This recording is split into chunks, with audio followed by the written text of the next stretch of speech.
এই দেখো ছানা নিয়েছি আর মুড়ি নিয়েছি, এটা এখন খেতে হবে।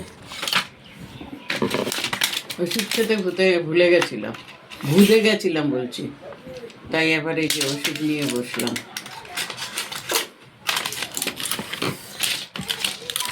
কালকে তো বৌদির হাতে সব খাওয়া গরম গরম খেয়েছি,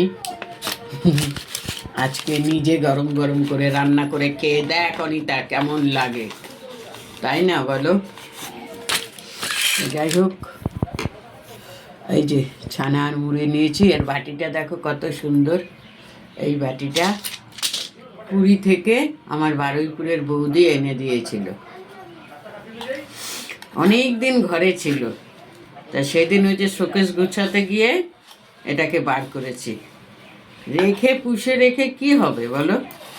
তা বলি আমার মুড়ি টুড়ি খেতে ভালো হবে, যদিও বা আমার মুড়ি খাওয়ার ভালো ভালো কাশি বাটি আছে, তবুও বলি না, এটা বার করে নিই। হেভি ঠান্ডা, সবাই তো পিকনিক করতে গেল, আমার কপালে নেই, যাক গিয়ে আমি বাড়িতেই খাই। আমার ওই দোকানওয়ালা ভাই বলছে, ওঙ্কা বলছে তুই আজকে ডাল খাবি? আমি বললাম আমার মাছ মাংস খেতে ইচ্ছে করছে না, ঘরে রুই মাছ চারাপোনা মাছ কেনা আছে, কিন্তু আমার মাছ খেতে ভালো লাগছে না, তাই আজকে আমি ডাল ভাত খাবো।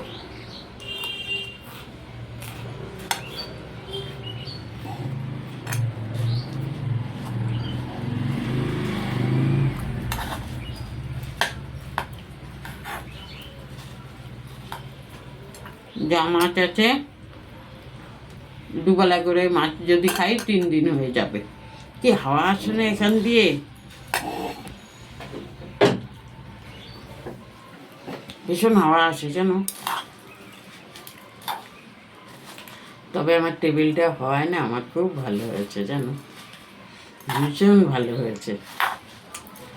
আমি একটা জিনিস খুব খেয়াল করেছি, আমার বন্ধুরা আমার প্রচণ্ড ভালোবাসে, তার কারণ হচ্ছে আমি তো দেখলাম আমার কষ্টটা তারা অনুভব করেছে, তারা খুব অনুভব করেছে। সত্যি আমার নিচে বসে খেতে আমার খুব অসুবিধা হতো, আমি যদি মনে করি দাঁড়িয়ে সবজি কাটবো না, দেখো আমার চপার ফপার সব আছে, কিন্তু আমি কাটি না, মাঝে মধ্যে যতটুকু না লাগলে নয় ততটুকুই কাটি। ভাবছি এবার থেকে চপারেই কাটবো, জিনিসপত্রগুলো ভালো করে গুছিয়ে রাখা যাচ্ছে। সবই তার ইচ্ছে জানো তো, আমার ইচ্ছেতে কিচ্ছু হয় না, কারোর ইচ্ছেতে কিছু হয় না।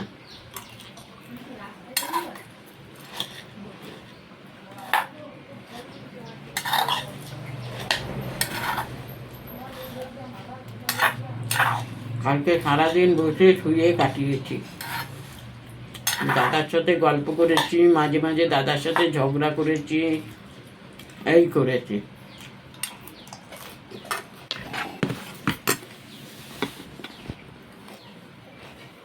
রাখি বন্ধুরা।